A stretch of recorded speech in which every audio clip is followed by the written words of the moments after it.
नमस्कार। आज मैं आपको सत्यवान सावित्री एवं भगवान यमराज की एक पौराणिक एवं सत्य घटना की जानकारी दूंगा ताकि आप अपने जीवन का सही मार्गदर्शन पा सकें। सावित्री प्रसिद्ध तत्वज्ञानी राज ऋषि अश्वपति की एकमात्र संतान थी।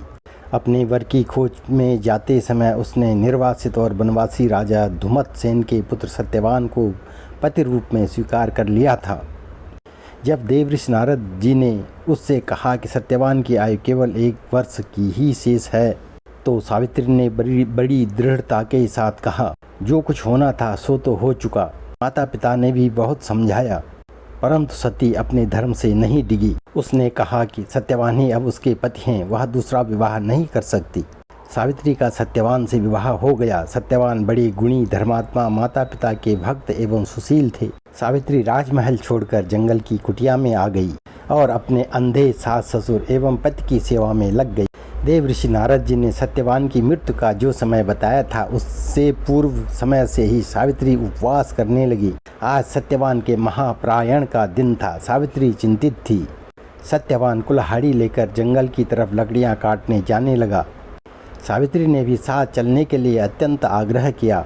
सत्यवान की स्वीकृति एवं सास ससुर की आज्ञा लेकर सावित्री भी सत्यवान के साथ वन में लकड़ियां काटने चली गई। सत्यवान लकड़ियां काटने वृक्ष पर चढ़े, परंतु तुरंत ही उन्हें सिर में तेज दर्द होने लगा एवं चक्कर आने लगा और वे कुल्हाड़ी फेंककर नीचे उतर आए। पति का सिर अपनी गोद में रखकर सावित्री उन्हें आंचल से हवा करने लगी।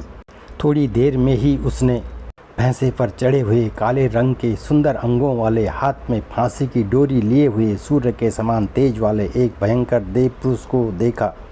सावित्री ने अत्यंत व्याकुल होकर आर्त स्वर में पूछा, हे देव, आप कौन हैं और मेरे इन हृदय धन को कहाँ ले जा रहे हैं? उस देव पुरुष अर्थात भगवान यमराज ने उत्तर दिया, हे तपस्विनी, तुम पतिव्रता हो, अतः मैं तुम्हें बताता हूँ कि मैं यम हूँ और आज तुम्हारे पति सत्यवान की आयु क्षीण हो गई है, अतः मैं उसे ले जा रहा हूँ। सावित्री भी यमराज के पीछे पीछे जाने लगी। यमराज ने बहुत मना किया, कहा कि सत्यवान से तुम्हारा साथ धरती तक ही था, अब तुम वापस लौट जाओ। लेकिन सावित्री ने कहा, जहाँ मेरे पति देव जाएंगे मुझे वहीं जाना है। यमराज बार बार मना करते रहे, लेकिन सावित्री पीछे पीछे चलती गई। सावित्री की इस दृढ़ निष्ठा और पतिव्रत धर्म से प्रसन्न होकर यमराज ने सावित्री को वरदान मांगने को कहा और लौट जाने को कहा।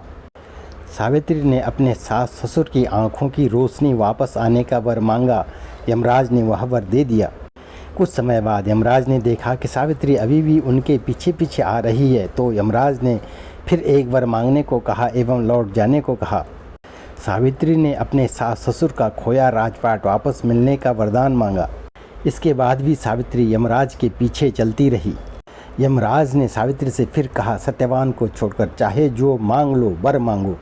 सावित्री ने कहा, हे देव, यदि आप प्रसन्न हैं तो मुझे सत्यवान के 100 पुत्रों की माता होने का वरदान दीजिए। यमराज ने तथास्तु कहकर वरदान दे दिया। फिर वचनबद्ध यमराज आगे बढ़े। सावित्री ने कहा, मेरे पति को आप लिए जा रहे हैं और मुझे 100 पुत्रों का वरदान दिए जा रहे हैं, यह कैसे संभव है? मैं पति के बिना सुख, स्वर्ग और लक्ष्मी किसी की भी कामना नहीं करती। बिना पति के मैं जीना भी नहीं चाहती। वचनबद्ध यमराज ने सत्यवान के सूक्ष्म शरीर को पास मुक्त करके सावित्री को लौटा दिया और सत्यवान को 400 वर्ष की नवीन आयु प्रदान की। धर्मराज भगवान की जय, सत्यवान सावित्री की जय। चैनल को लाइक, शेयर और सब्सक्राइब करें।